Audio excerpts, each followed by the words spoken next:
Hello दोस्तों, स्वागत है आपका अपने चैनल सरकारी एग्ज़ाम पे। अगर आप चैनल पे नए हैं तो चैनल को सब्सक्राइब और वीडियो को लाइक ज़रूर करें और हाँ, बेल आइकन को दबाना ना भूलिएगा ताकि हमारे आने वाले नए वीडियो का अपडेट्स नोटिफिकेशन सबसे पहले आपको मिले। तो चलिए दोस्तों, शुरू करते हैं। आप शुरू से लेकर के अंत तक हमारे वीडियो पे ज़रूर बने रहें ताकि आने वाले एग्ज़ाम्स में आपको ये वीडियो काफ़ी हेल्पफुल साबित होगा। पहला प्रश्न है, सूची 1 है और सूची 2, इसको अटैच करना है। सूची 1 में घटना दिया हुआ है कि एक घटना कब घटी थी, और सेकंड जो सूची है उस समय के बंगाल का तत्कालीन गवर्नर कौन था जिसके समय में एक घटना हुई थी। तो इसको आपस में मिलाना है दोस्तों। इसका सही आंसर होगा ऑप्शन ए, इसका ए सही आंसर होगा। चलिए नेक्स्ट आगे बढ़ते हैं। अगला क्वेश्चन है हम लोगों का, प्लासी की लड़ाई में जो 1757 ईस्वी में हुई थी, अंग्रेजी सेना का नेतृत्व किसने किया था। इस प्रश्न का सही आंसर होगा रॉबर्ट क्लाइव। चलिए दोस्तों नेक्स्ट क्वेश्चन करते हैं।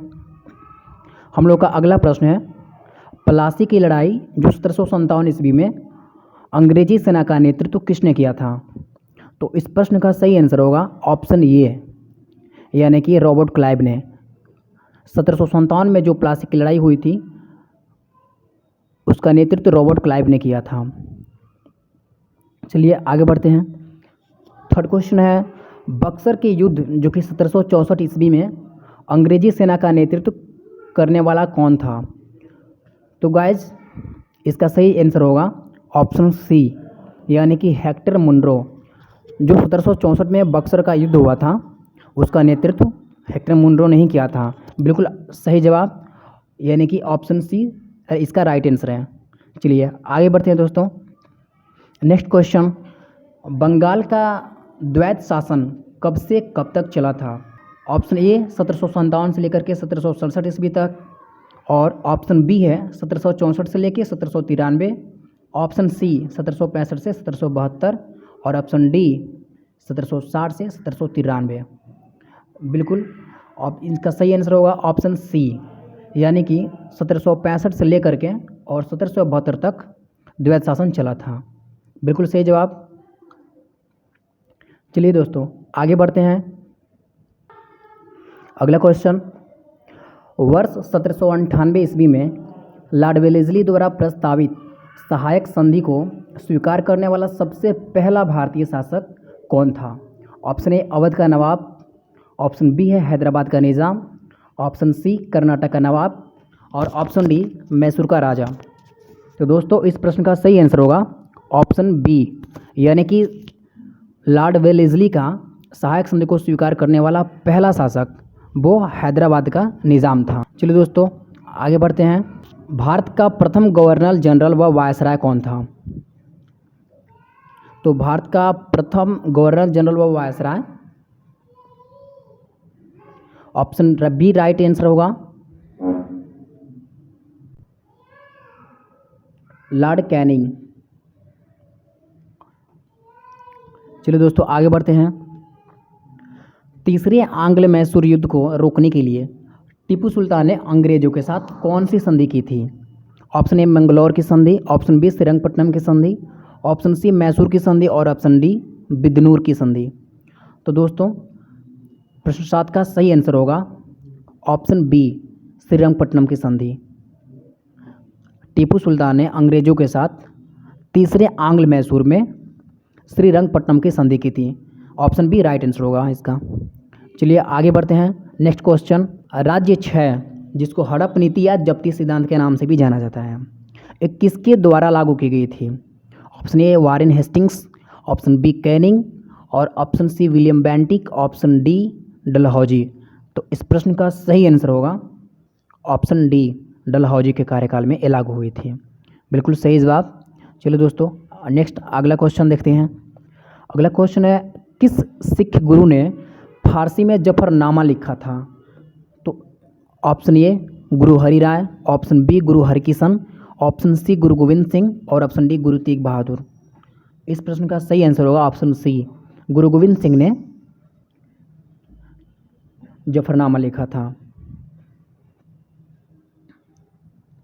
नेक्स्ट क्वेश्चन देखते हैं, भारत में डाक व्यवस्था शुरू करने वाला वो ब्रिटिश गवर्नर जनरल कौन था?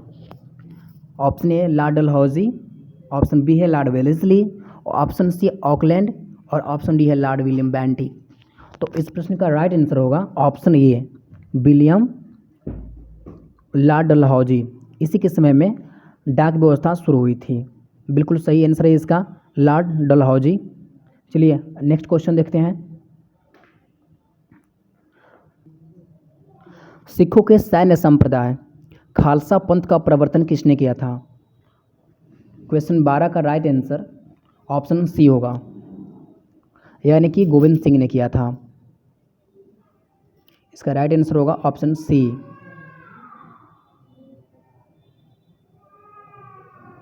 अगला क्वेश्चन है, निम्नलिखित में से किस किस ने लॉर्ड वेलेस्ली के साथ सहायक संधि पर हस्ताक्षर किए थे? ऑप्शन ए हैदराबाद का निज़ाम है और अवध के नवाब हैं, ऑप्शन बी 2 और 3, ऑप्शन सी 1, 2 और 4 हैं और ऑप्शन डी 1, 2 और 3 है। तो इस प्रश्न का राइट आंसर होगा ऑप्शन डी, यानी कि हैदराबाद के निज़ाम, अवध के नवाब और मैसूर का राजा। चलिए दोस्तों अगला क्वेश्चन देखते हैं, निम्नलिखित में से सिख गुरुओं का सही कालक्रम बताना है। तो इस प्रश्न का राइट आंसर होगा ऑप्शन डी। सबसे पहले तो अमरदास, उसके बाद से रामदास, फिर गुरु अर्जुन देव और फिर तेग बहादुर। इस प्रश्न का यानी कि राइट आंसर ऑप्शन डी होगा। अगला क्वेश्चन देखते हैं दोस्तों, सुगौली की संधि 1816 ईस्वी में हुई थी, एक किनके बीच संपन्न हुई थी? ऑप्शन ए है ईस्ट इंडिया कंपनी और नेपाल के बीच, option B East India Company और मिथिला के बीच, option C East India Company और अवध के बीच, ऑप्शन डी है अवध का नवाब और नेपाल के बीच। तो अब 16 नंबर क्वेश्चन का राइट आंसर होगा ऑप्शन ए, यानी कि सुगौली की संधि ईस्ट इंडिया कंपनी और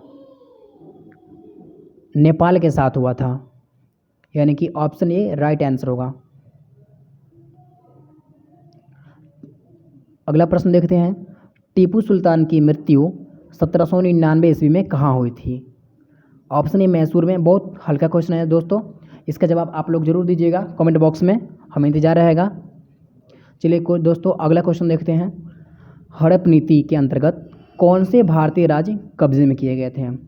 ऑप्शन ए झांसी, नागपुर व त्रावणकोर, ऑप्शन बी है झांसी, नागपुर और सतारा, ऑप्शन सी झांसी, सतारा और मैसूर है, ऑप्शन डी मैसूर, सतारा व भावनगर।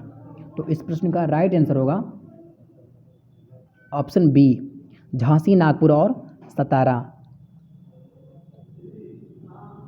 इस प्रश्न का राइट आंसर होगा। चलिए दोस्तों अगला क्वेश्चन देखते हैं, ठगी प्रथा का उन्मूलन से संबंध गवर्नर जनरल थे? Option A Cornwallis, option B William Bentinck, option C Dalhousie और ऑप्शन डी रिपन। इस प्रश्न का सही आंसर होगा ऑप्शन बी विलियम बेंटिक, यानी कि ठगी प्रथा के उन्मूलन से संबंधित व्यक्ति विलियम बेंटिक थे। चलिए दोस्तों अगला क्वेश्चन देखते हैं, बोडियार के शासक थे? मैसूर रियासत, त्रावणकोर, ऑप्शन सी विजयनगर और ऑप्शन डी इनमें से कोई नहीं। तो इस प्रश्न का राइट आंसर होगा ऑप्शन ए, यानी कि मैसूर का रियासत, मैसूर रियासत, ये इसका सही आंसर होगा। चलिए दोस्तों अगला क्वेश्चन सॉल्व करते हैं, टीपू सुल्तान की राजधानी थी?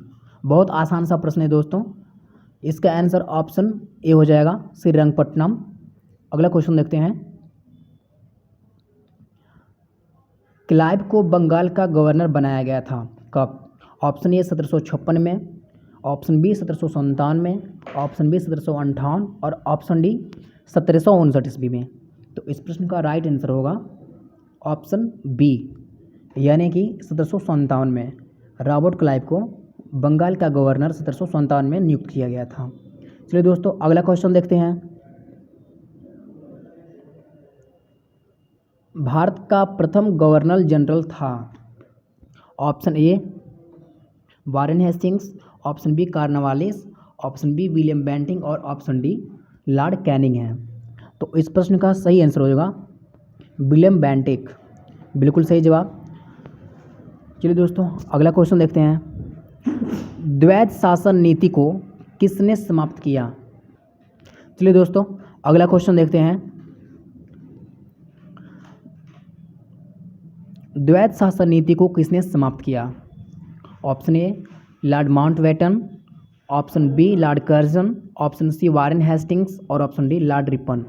तो इस प्रश्न का राइट आंसर होगा ऑप्शन सी यानी कि वारेन हेस्टिंग्स।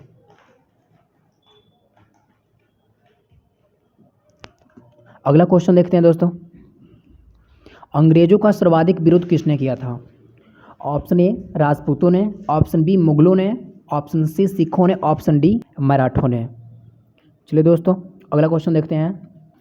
प्लासी का युद्ध जो 1757 में हुई थी अत्यधिक ऐतिहासिक महत्व का था क्योंकि ऑप्शन ए इसने भारत में फ्रेंच शक्ति का अंत कर दिया था, ऑप्शन बी इसने बंगाल में ब्रिटिश वर्चस्व के लिए मार्ग प्रशस्त किया और उसके संपूर्ण भारत पर ब्रिटिश नियंत्रण के लिए रास्ता खुल गया। बिल्कुल इसका राइट आंसर होगा ऑप्शन बी। अगला प्रश्न देखते हैं। ब्रिटिश सरकार भारतीयों को आधुनिक शिक्षा देना चाहती थी, इसमें उनका उद्देश्य क्या था? ऑप्शन ए है भारत में अपनी राजनीतिक सत्ता की नींव सुदृढ़ करना, ऑप्शन बी भारत में शिक्षा के स्तर को ऊपर उठाना, ऑप्शन सी भारत में जन साक्षरता का विकास करना और ऑप्शन डी निरक्षर भारतीयों के अंदर व्याप्त अराजकता को दूर करना। तो इस प्रश्न का राइट आंसर होगा ऑप्शन ए भारत में अपनी राजनीतिक सत्ता की नींव को सुदृढ़ करना। बिल्कुल सही जवाब।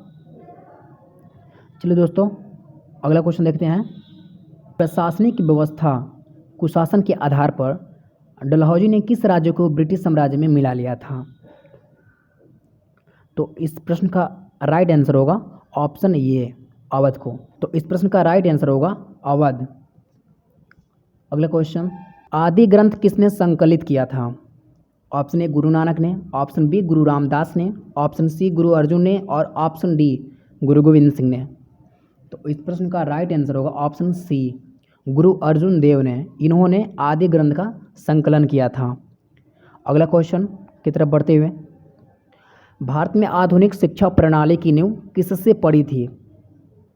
ऑप्शन ए है 1813 का चार्टर अधिनियम से, ऑप्शन बी 1835 के मैकाले की मिनट से, ऑप्शन सी 1882 के हंटर आयोग से और ऑप्शन डी 1854 के वुड के डिस्पैच से। ये सब आयोग हैं। तो इस प्रश्न का राइट आंसर होगा ऑप्शन बी 1835 के मैकाले के मिनट से। Next question. निम्नलिखित का सही काल अनुक्रम क्या होगा? यहाँ कुछ गवर्नर जनरल्स के नाम दिए हुए हैं और बताना है कि इनका काल अनुक्रम कौन सा होगा। एक में तो रॉबर्ट क्लाइव हैं, सेकंड में वेनस्टार्ट और वारेन हेस्टिंग्स और कार्टियर हैं। तो ऑप्शन 31 नंबर प्रश्न के राइट आंसर हो जाएगा ऑप्शन बी यानी कि 1, 2, 4 और 3। यानी कि पहला तो रॉबर्ट क्लाइव होगा, फिर वेनस्टार्ट, फिर कार्टियर और उसके बाद से वारेन हेस्टिंग्स हो जाएगा। तो इसका राइट आंसर दोस्तों ऑप्शन बी होगा। चलिए अगला क्वेश्चन देखते हैं। भारत में ईस्ट इंडिया कंपनी का सफलता का राज क्या था? तो इस प्रश्न का राइट आंसर होगा ऑप्शन डी उपर्युक्त तीनों। यानी कि ऑप्शन डी इसका राइट आंसर हो जाएगा। हाँ तो दोस्तों इस तरह से हम लोगों ने कुल 32 प्रश्न को सॉल्व किए हैं और रोजाना प्रतिदिन 2 पेज यानी कि जितने भी क्वेश्चन उसमें आ सकते हैं हम लोग रोजाना 2 पेज को सॉल्व करेंगे क्वेश्चंस। ठीक है दोस्तों, वीडियो को अंत तक बने रहने के लिए बहुत बहुत धन्यवाद।